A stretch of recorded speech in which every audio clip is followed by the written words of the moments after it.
Olá, bom dia. Que a graça e a paz de nosso Senhor Jesus seja conosco nesta manhã, hoje, 14 de março de 2023.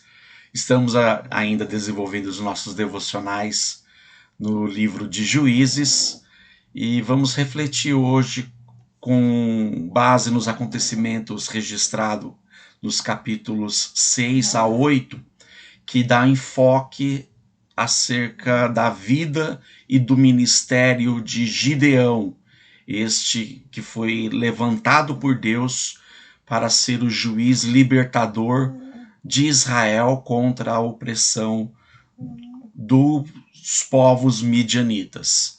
Então já fica aqui a minha recomendação para que você leia esses capítulos de Juízes 6 a 8. Com isso, a nossa reflexão desta manhã tem por mensagem: diz o Senhor, não se orgulhe contra mim, dizendo que a sua própria força o libertou.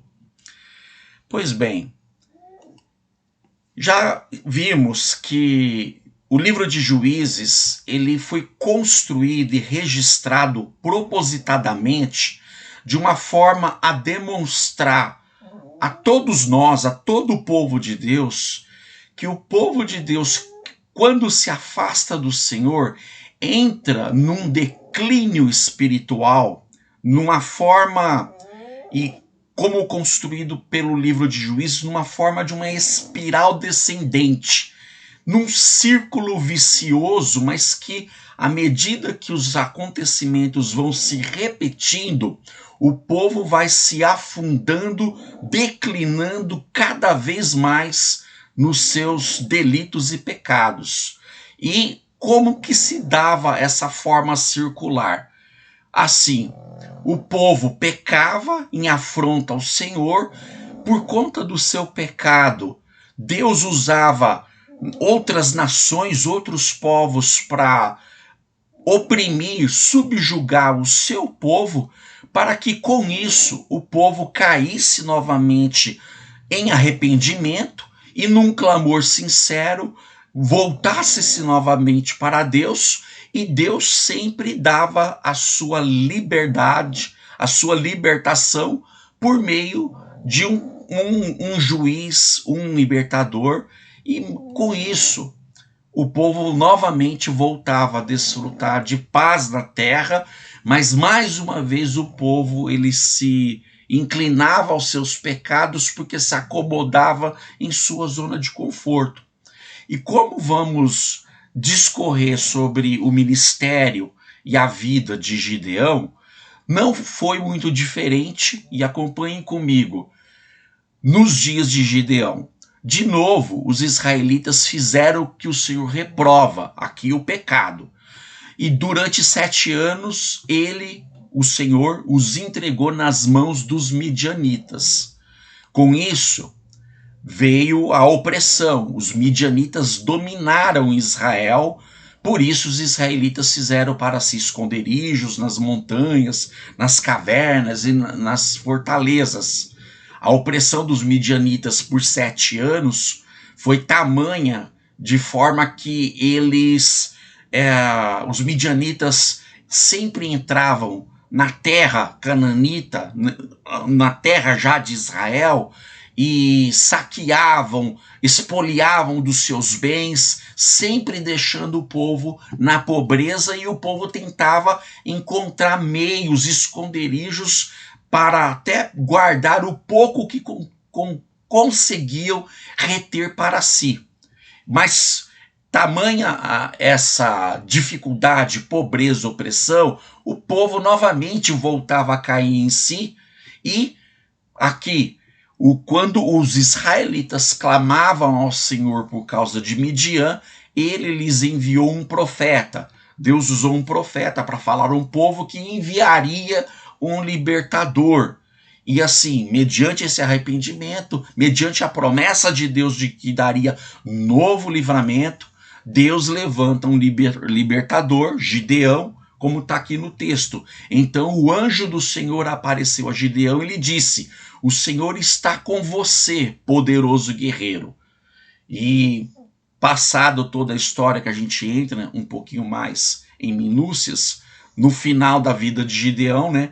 Assim, Midian foi subjugada pelos israelitas e não tornou a erguer a cabeça. Durante a vida de Gideão, a terra desfrutou paz 40 anos. Aqui já contando o final, mas o que eu quero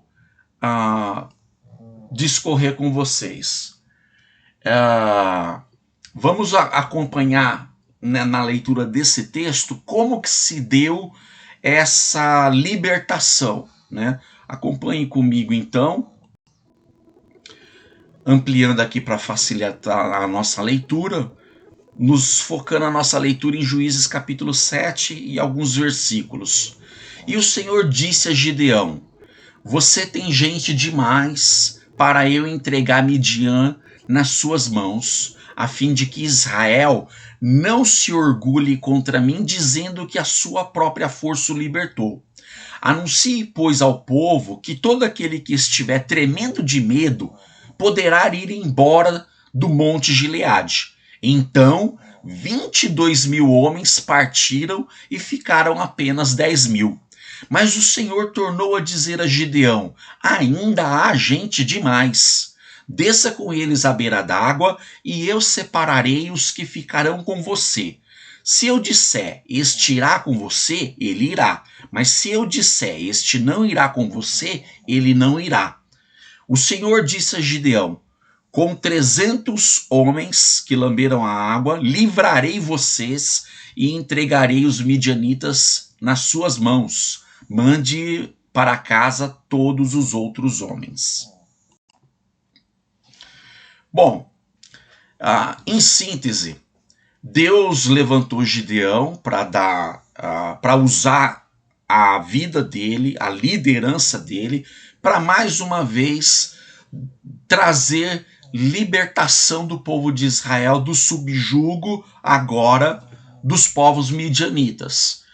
E especificamente nesse ministério, nessa atuação do Senhor, o Senhor quis deixar claro que para o povo de Israel, que não era a força do seu braço, da sua espada, do seu estratagema bélico e de guerra, que Deus daria livramento, para que o povo de Israel não se orgulhasse, não se elevasse na sua prepotência em dizer: não, nós é que ganhamos a guerra, nós é que vencemos os midianitas.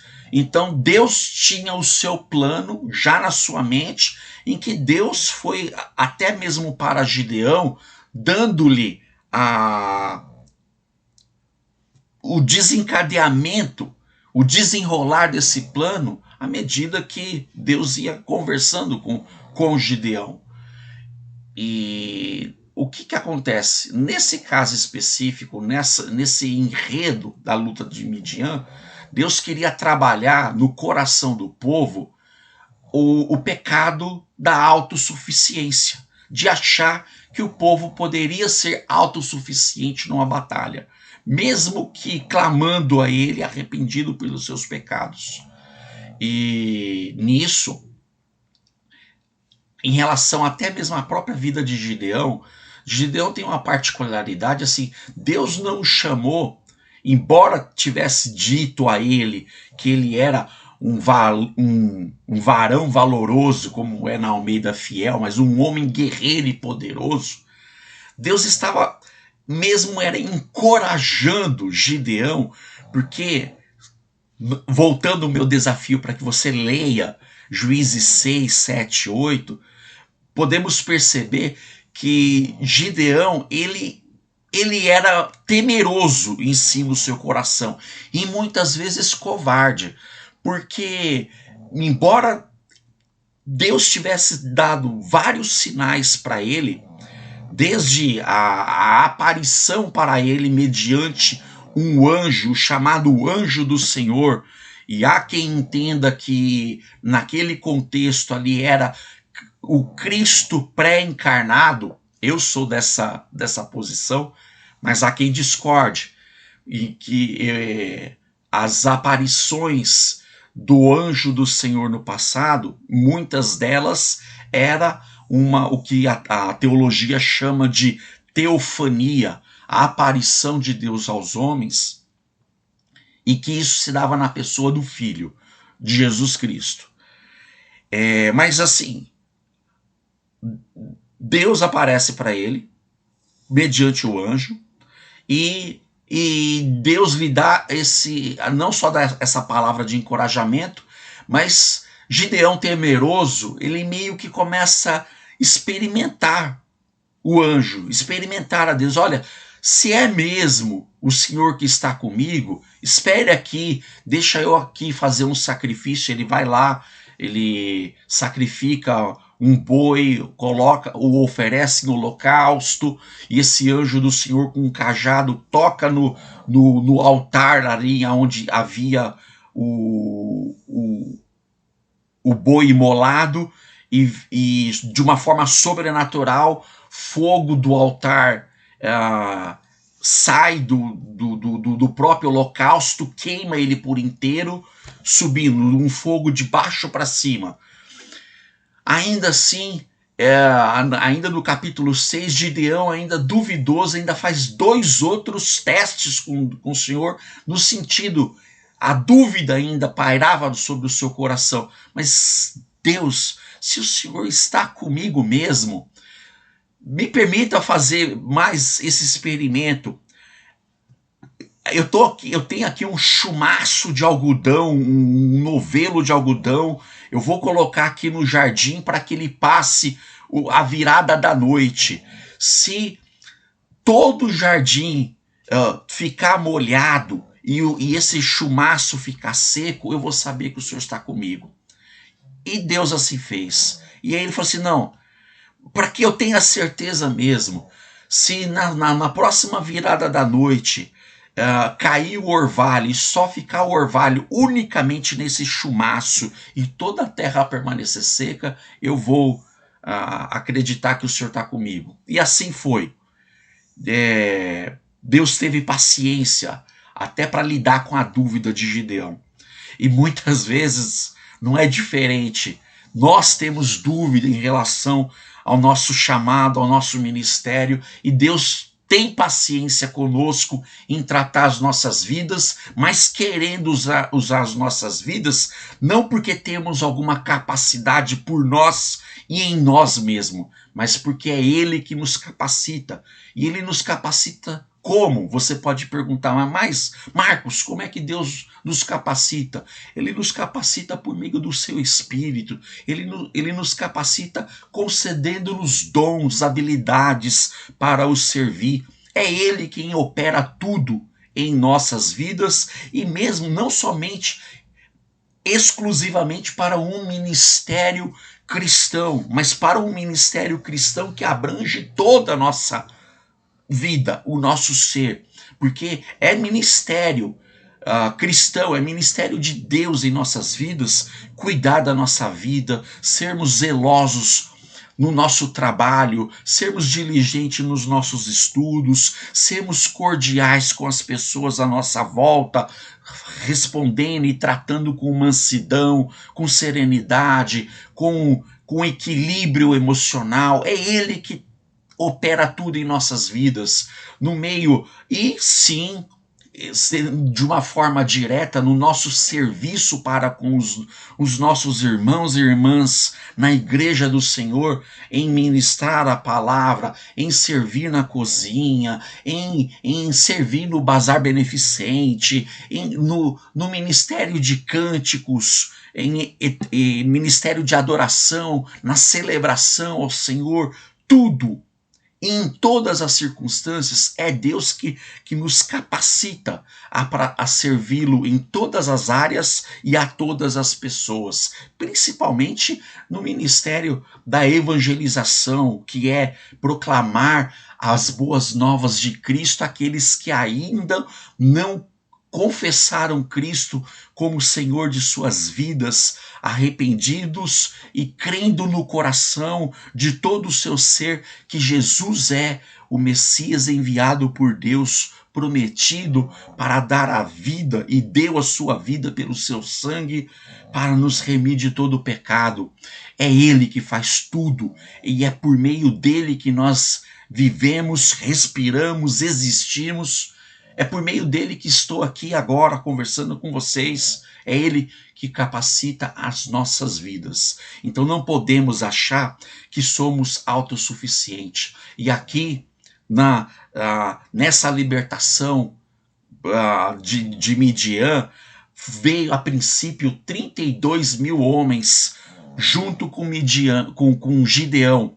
Mas desses 32, 22 estavam temerosos, e só para passar pela peneira do Senhor, Deus falou para Gideão: Gideão, tem gente demais aí. Eu não quero usar tanta gente. Eu quero que vocês tenham certeza que o poder da libertação vem de mim. Então, para ele dispensar, quem tiver com medo pode mandar ir para casa. Fica apenas aqueles que estão com coragem, que confiam que vão atuar por mim. E desses 32, 22 partiram, permaneceu 10 mil. Mas Deus tinha algo particular, queria mostrar mesmo o seu poder de libertação, de que o povo que fosse inegável para o povo, não poderíamos conseguir por nós mesmos. Então, numa outra situação, Deus fala: leva todos esses 10 mil perante o rio, e à medida que cada um deles for saciar sua sede, eu vou dizer para vocês: escolha esse e dispense aquele. E assim Deus fez aqueles que, mesmo assim de pé, erguiam, pegava água e erguia, estavam assim vigilantes, erguiam. Mas aqueles que se encolhia, se prostrava para beber a água, se jogando de vez, esses Deus mandou dispensar. Assim, enfim, no verso 7, Deus falou: com os 300 homens livrarei vocês e entregarei os midianitas nas suas mãos. Por quê? Qual era o propósito? É como está lá no verso 2: para que ninguém se orgulhasse contra o Senhor, dizendo que foi a própria força que os libertou. Essa era a razão, e muitas vezes, pode ter certeza, muitas não, sempre, Deus quer trabalhar em nossas vidas de modo que tenhamos todos nós a consciência de que é Ele que opera em nós, de que nós venhamos a sempre reconhecer que, se não for numa total entrega de nossas vidas, total dependência para todo o nosso viver e em toda a área das nossas vidas, não podemos nada. Não podemos mesmo. Deus quer que tenhamos essa consciência de que é Ele que opera em nós. E ainda que achamos que tenhamos algum êxito no nosso próprio conceito, na nossa própria força, no nosso próprio intelecto, se nada aconteceu, é porque Deus, ele é misericordioso, ele é paciente e ele tem uma maneira particular, peculiar, para tratar cada um de nós, e principalmente nós, os seus filhos. Às vezes a pessoa que ainda não se rendeu, que não foi inserida na família de Deus, Deus o permite viver a sua vida, porque tem o tempo certo para tratar com a vida dessa pessoa, ainda que seja na eternidade. Mas para quem já se entregou e confia que Ele é um bom Pai, que Ele é o provedor das nossas vidas, sabe que é o melhor a melhor escolha que podemos fazer é viver na dependência de Deus, porque de fato a nossa sustentação em nossas vidas é algo sobrenatural mesmo. A capacidade que Ele nos dá para servir, a energia, o vigor, ainda que nos sintamos fracos, no momento em que clamamos, como em muitas ocasiões o povo de Israel clamava, no momento em que clamamos suplicando por força, por direção, por por estratégias. Deus nos dá porque Ele quer ver o seu nome exaltado nas nossas vidas. Então, fica aqui a lição para que venhamos a depender dele em toda circunstância, e eu quero reproduzir as palavras do nosso Senhor Jesus quanto à dependência dele. Está lá no Evangelho de João, no capítulo 15, verso 5, disse Jesus: Eu sou a videira, vocês são os ramos. Se alguém permanecer em mim e eu nele, esse dá muito fruto, pois sem mim vocês não podem fazer coisa alguma. Na versão Almeida Corrigida e Fiel, sem mim nada podeis fazer.